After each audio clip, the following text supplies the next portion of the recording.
வணக்கம். இது தடம் நியூஸின் காலை நேர செய்திகள். செய்தி ஆசிரியர் அரியராசா தினேஷ், வாசிப்பவர் மதுஷியா மகேந்திரன். முதலில் தலைப்புச் செய்திகள். மாதாந்த எரிபொருள் விலை திருத்தம் குறித்து வெளியான தகவல். நகை விரும்பிகளுக்கு ஏற்ற நாள், குறைந்தது தங்கம் விலை எவ்வளவு தெரியுமா? வெளிநாட்டு வேலைவாய்ப்பு மோசடி, பாதிக்கப்பட்டவர்களுக்கு வெளியான அறிவிப்பு. திருகோணமலையில் பாவனைக்கு உதவாத மீன்கள் கைப்பற்றப்பட்டு அழிப்பு. ரோஹிதவின் மகள் ரொஷேல் பிணையில் விடுவிப்பு.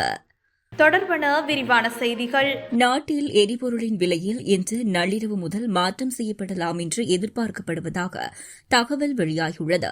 மாதாந்த எரிபொருள் விலை திருத்தத்துக்கு அமைய இந்த திருத்தம் மேற்கொள்ளப்படவுள்ளதாக தெரிவிக்கப்படுகிறது. இதேவேளை ஜூலை மாதத்துக்கான எரிபொருள் விலையில் மாற்றங்கள் மேற்கொள்ளப்பட்டிருந்தது. அந்த வகையில் இலங்கை பெட்ரோலிய கூட்டுத்தாபனம் ஜூன் மாதம் 30ஆம் தேதி நள்ளிரவு முதல் நடைமுறைக்கு வரும் வகையில் எரிபொருள் விலையில் திருத்தங்களை அறிவித்தது.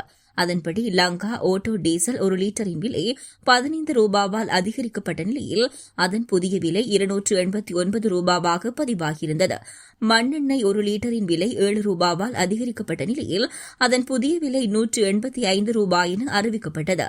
92 ஆக்டேன் பெட்ரோல் ஒரு லிட்டரின் விலை 12 ரூபாவால் அதிகரிக்கப்பட்ட நிலையில் அதன் புதிய விலை 305 ரூபாவாக பதிவு செய்யப்பட்டது. இதேவேளை கடந்த மாதமும் லங்கா ஐஓசி நிறுவனமும் இலங்கை பெட்ரோலிய கூட்டுத்தாபனத்தின் எரிபொருள் விலை திருத்தத்துக்கு அமைய எரிபொருள் விலைகளை திருத்தியுள்ளமை குறிப்பிடத்தக்கது. இலங்கையில் கடந்த சில மாதங்களாக தங்கத்தின் விலையானது சற்று ஏற்ற இறக்கத்துடன் காணப்படுகிறது.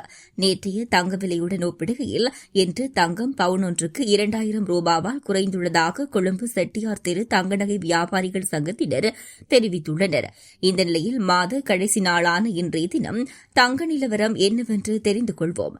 தங்கம் அவுன்ஸ் 9,97,263 ரூபாய். 24 கேரட் 1 கிராம் தங்கம் 35,180 ரூபாயாகும். 24 கேரட் 8 கிராம் தங்கம் 2,81,450 ரூபாயாகும்.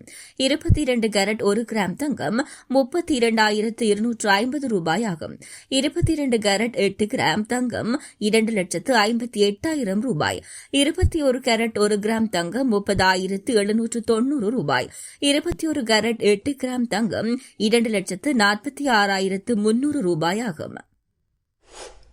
இந்த ஆண்டின் கடந்த 7 மாதங்களில் வெளிநாட்டு வேலைவாய்ப்பு மோசடியில் ஈடுபட்டு தனிநபர்கள் மற்றும் உரிமம் பெறாத வேலைவாய்ப்பு நிறுவனங்களுக்கு எதிராக வழக்கு தொடர்ந்துள்ளதாகவும் பாதிக்கப்பட்டவர்களிடமிருந்து 19.4 மில்லியனுக்கும் அதிகமான தொகையை மீட்டுள்ளதாகவும் இலங்கை வெளிநாட்டு வேலைவாய்ப்பு பணியகம் தெரிவித்துள்ளது. பணியகத்தின் துணை பொது மேலாளர் சட்டத்தரணி நெலும் சமரசேகரவின் அறிவுறுத்தலின் பேரில் நடத்தப்பட்ட சிறப்பு சோதனைகள் மற்றும் பணியகத்தால் பெறப்பட்ட புகார்களை தொடர்ந்து இந்த வழக்குகள் தாக்கல் செய்யப்பட்டுள்ளன. அதன்படி கடந்த 7 மாதங்களில் வெளிநாட்டு வேலைவாய்ப்பு மோசடி செய்பவர்களுக்கு எதிராக நீதிமன்றத்தில் தாக்கல் செய்யப்பட்ட வழக்குகளின் எண்ணிக்கை 567 ஆகும். மேலும் அந்த காலகட்டத்தில் பணியகத்துக்கு 2620 பல்வேறு புகார்கள் கிடைத்துள்ளன. மேலும் இந்த காலகட்டத்தில் பணியகத்தின் சிறப்பு புலனாய்வு பிரிவால் மேற்கொள்ளப்பட்ட சோதனைகளின் எண்ணிக்கை 5 ஆகும். இதில் சட்டவிரோத நடவடிக்கைகளில் ஈடுபட்ட உரிமம் பெற்ற வெளிநாட்டு வேலைவாய்ப்பு நிறுவனம் ஒன்றும் அடங்கும். இந்த காலகட்டத்தில் 36 மோசடி செய்பவர்கள் கைது செய்யப்பட்டுள்ளனர். அவர்களில் உரிமம் பெற்ற வேலைவாய்ப்பு நிறுவனங்களைச் சேர்ந்த 7 பேரும் அடங்குவர். இதற்கிடையில் 2024ஆம் ஆண்டில் வெளிநாட்டு வேலைவாய்ப்பு பாதிக்கப்பட்டவர்களிடமிருந்து 18.25 மில்லியனுக்கும் அதிகமான தொகையை பணியகம் மீட்டெடுத்துள்ளது. மேலும் கடந்த ஆண்டு வெளிநாட்டு வேலைவாய்ப்பு தொடர்பான 4,658 புகார்களை பணியகம் பெற்றுள்ளது. இஸ்ரேல், தென்கொரியா, ஜப்பான், ருமேனியா மற்றும் மத்திய கிழக்கு நாடுகளில் வேலைகளை வழங்குவதாக கூறி மோசடிகள் நடைபெற்று வருவதால் பணியகத்திடம் விசாரிக்காமல் இதுபோன்ற மோசடி செய்பவர்களுக்கு பணம் செலுத்துவதை தவிர்க்குமாறு பணியகம் பொதுமக்களை வலியுறுத்தியுள்ளது.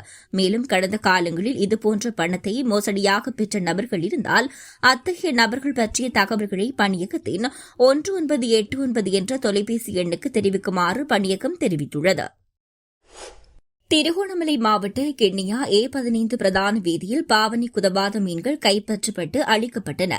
சுகாதாரத்துக்கேடான மீன்கள் விற்பனை செய்யப்படுகின்றன என்ற முறைப்பாடுகளுக்கு அமைய மீன் சந்தை கிண்ணியா நகரசபை தவிசாளர் MM மக்தி தலைமையில் இன்று பொது சுகாதார பரிசோதகர்கள் பொது சுகாதார மருத்துவ அதிகாரிகள் சகிதம் மீன்களை பரிசோதிப்பதற்காக திடீர் சுற்றி வளைக்கும் பணிகள் இடம்பெற்றன.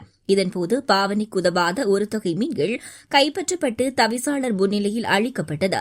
இனிவரும் காலங்களில் இவ்வாறான பாவனைக்கு உதவாத மீன்களை விற்பனை செய்தால் சட்ட நடவடிக்கை எடுக்கப்படும் எனவும் மீன் வியாபாரிகளுக்கு எச்சரிக்கை விடுக்கப்பட்டது. சட்டவிரோதமான முறையில் போலி ஆவணங்களை வழங்கி பதிவு செய்யப்பட்ட சொகுசு கார் தொடர்பில் கைது செய்யப்பட்ட பாராளுமன்ற உறுப்பினர் ரோஹித அபே குணவர்த்தனவின் மகள் ரொஷேல் அபே குணவர்த்தன பிணையில் விடுவிக்கப்பட்டுள்ளார். 20 லட்சம் ரூபாய் பெறுமதியான 2 சரீர பிணையில் விடுவிக்க மத்துகம நீதவான் நீதிமன்றம் உத்தரவிட்டது. சட்டவிரோதமான முறையில் போலி ஆவணங்களை வழங்கி பதிவு செய்யப்பட்ட சொகுசு கார் தொடர்பான விசாரணைகள் தொடர்பாக அவர் நேற்று பலான மத்திய ஊழத்தடுப்பு பிரிவில் சரணடைந்தார். இதன்போது சுமார் 9 மணி நேரத்துக்கு மேலாக அவரிடம் வாக்குமூலத்தை பதிவு செய்ததாக போலீசார் தெரிவித்தனர்.